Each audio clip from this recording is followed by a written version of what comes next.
Okay, continuing on, part C of the function asks us to calculate f of x. So let's just go ahead and do the exact same thing as we did in the other cases. So I'm going to replace the circle with brackets, so f of x.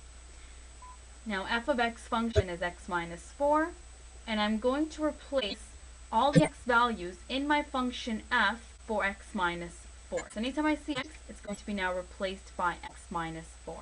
So this x is now replaced with x minus 4, and that's x minus 8. So f of x is equal to x minus 8. Continuing on, g of x is going to be, I'm going to replace g of x with 3x plus 1. So 3x plus 1. Anytime I see x in the g function, that is now going to be replaced by 3x plus 1. So that's 3 times the x. Now x is going to be 3x plus 1, which is then equal to 9x plus 3 plus 1. It's 9x plus 4. So g of x is equal to 9x plus 4. And just to direct your attention to the bottom question there, it says, is f of x equal to f of x all of it squared? Well, let's go ahead and just calculate this out to see if that would actually indeed equal to f of x. So f of x squared is basically taking that f of x function, which is x minus 4, and multiplying it by itself. So it'll be x minus 4 times x minus 4.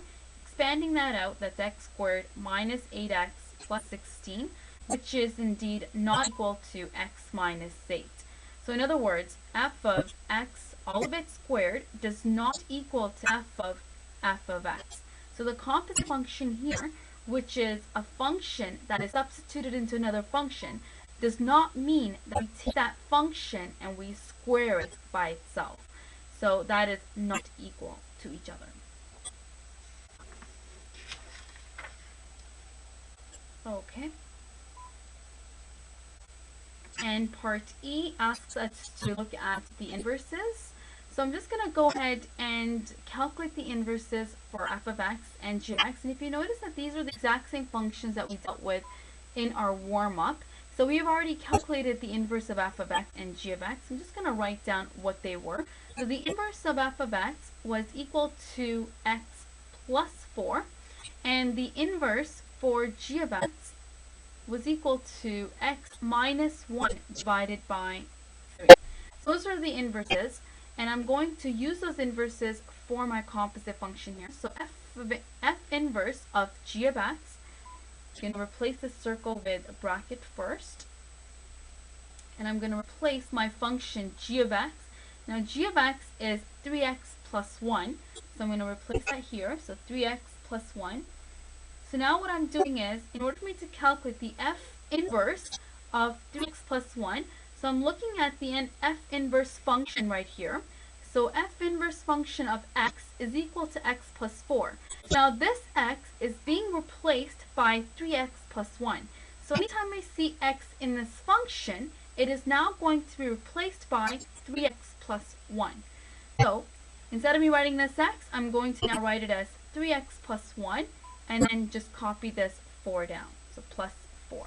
So that's 3x plus 5.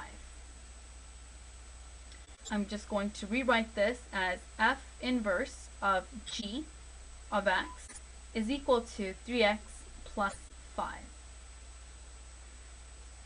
Now let's go ahead and do f the same way as we just did e. G is going to replace the circle with brackets, g inverse of x.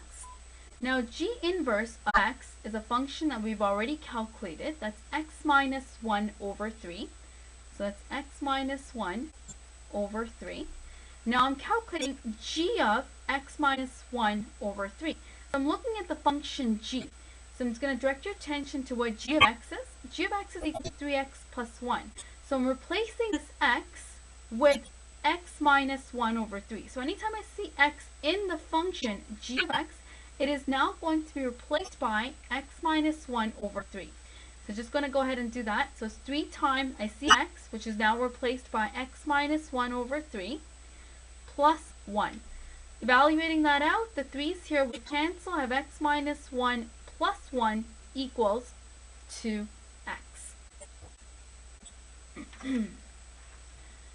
Okay, if you notice anything about this function right here, so I have g of g inverse of x, and my answer came out to be x. I'm just going to rewrite that here.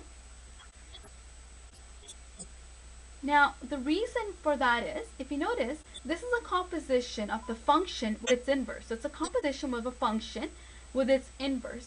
So what that means is basically, you take, so this is a function, and it's a function that has its operations and its inverse operations, which cancels each other out, and you're just left with the value for x. So if you were to do this, if you were to look at it in a graphical situation, you will end up with y equals to x line as your solution. So the function and its inverses, so the operations are opposite to each other, they cancel each other out, and you're basically just left with x, which is y equals to x.